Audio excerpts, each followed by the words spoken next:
मैं डॉक्टर संदीप भारद्वाज हूँ, brain and spine specialist, neurosurgeon, consultant advance neurology and super speciality hospital. आज हम बात करेंगे सर्वाइकल रिलेटेड इश्यूज़ जो भी पेशेंट्स के रिलेटेड रहते हैं उनके बारे में। सर्वाइकल में क्या क्या दिक्कतें रहती हैं उनके बारे में सब डिस्कस करेंगे। पहले हम ये डिस्कस करेंगे कि सर्वाइकल में क्या साइंस एंड सिम्टम्स होते हैं जिनके कारण पेशेंट को पेन होती है नेक में। मोस्ट कॉमन सिम्टम्स, पेशेंट बोलेगा मुझे नेक पेन है, radiation of pain to shoulders में पेन हो सकता है, आर्म्स में, फोर आर्म्स में और हैंड्स में आपको ये सब चीज़ें पेन रेडिएट हो सकती है नेक से। और दूसरी चीज़ें हाथों में कमज़ोरी एज़ कम्पेयर टू, एक आप कंपेयर करेंगे एक हाथ को दूसरे हाथ से, हो सकता है आपको लगे कि मेरे दूसरे हाथ में ज़्यादा कमज़ोरी है as compared to other hand.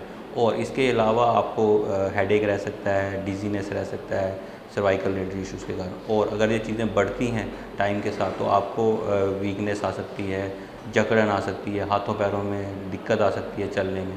ये सब चीज़ें सर्वाइकल के रिलेटेड इश्यूज़ को बताती हैं।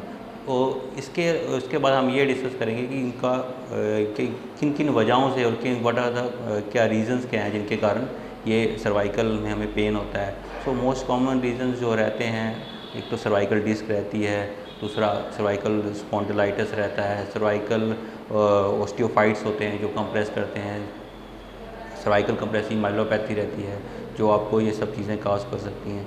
और सर्वाइकल डिजेनरेटिव चेंजेस हैं जो ये सब चीज़ें कॉज करती हैं उन old age and in young people like उनमें क्या रहता है कि नेक स्ट्रेन होता है जिसके कारण आप लैपटॉप, कंप्यूटर या लॉन्गर स्क्रीन टाइम शेयर करते हैं तो उसमें आपको नेक का स्ट्रेन रहता है, इसके कारण आपको ये पेन रह सकता है। वो पेन आपको बैक ऑफ द हेड और ऊपर रेडिएट कर सकता है।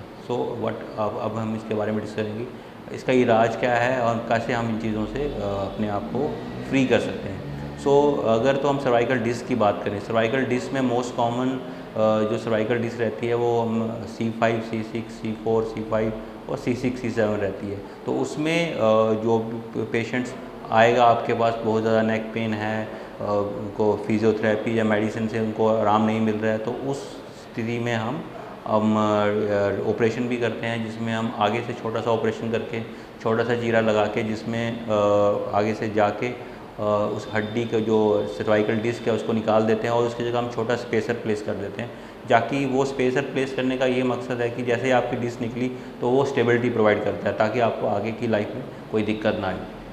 तो ये तो हो गया सर्वाइकल डिस्क के रिलेटेड। सर्वाइकल डिजेनरेटिव चेंजेस जो होते हैं वो ओल्ड एज में बहुत ज़्यादा कॉमन रहते हैं, जिसमें सर्वाइकल में जो सर्वाइकल कॉर्ड, स्पाइनल कॉर्ड हो जाती है वो बोन्स उनको कंप्रेस कर देते हैं, जिसको हम फ्री करने के लिए कभी तो अगर कंप्रेशन बहुत ज़्यादा आगे से है तो हम उसको उस बोन को हटा के उसी जगह एक्सटर्नल आर्टिफिशियल स्पेसर लगा देते हैं। अगर वो कंप्रेशन पीछे से ज़्यादा है तो हम पीछे से बोन को हटा के उधर पेच और स्क्रू लगा देते हैं जिससे वो कंप्रेशन हट जाए और मरीज़ को उन चीज़ों से निजात मिल जाए। और तीसरी चीज़ है जो कुछ तो ये तो हम ऑपरेटिव बता गए, कई बार चीज़ें होती हैं कि जैसे मरीज़ आता है आपके पास और वो बोलेगा मुझे नेक पेन बहुत ज़्यादा है और लेकिन आप MRI पे देखेंगे कि बहुत ज़्यादा कंप्रेशन नहीं है, तो उन स्थितियों में उन ऐसी जगहों में हम मरीज़ को एक तो कॉलर पहनाते हैं, कॉलर के साथ फिजियोथेरेपी कराते हैं, कुछ मेडिसिन देते हैं जिससे कि पेशेंट को 2-3 हफ्ते 4 हफ्ते के बाद काफ़ी आराम आना शुरू हो जाता है और वो काफ़ी रिलीव्ड फील करता है। जब भी कभी सर्वाइकल के रिलेटेड इश्यूज़ हो कुछ आपको ज़रूर अपने डॉक्टर या न्यूरोसर्जन से मिलना चाहिए, वो आपको अच्छे तरीके से इस चीज़ में बता सकते हैं। कुछ इंपॉर्टेंट चीज़ें हैं जो मैं डिस्कस ये करना चाहूँगा कि आप बेंडिंग, स्ट्रेनिंग और लिफ्टिंग एनी हैवी वेट्स, कोई भी ऐसे हैवी वेट्स नहीं उठाइए, बेंड नहीं करिए अपनी नेक और स्ट्रेन नहीं करिए अगर आपको सर्वाइकल रिलेटेड इश्यूज़ है। और कॉलर ज़रूर पहनिए, कॉलर से आपको काफ़ी ज़्यादा आराम मिलेगा। Thank you.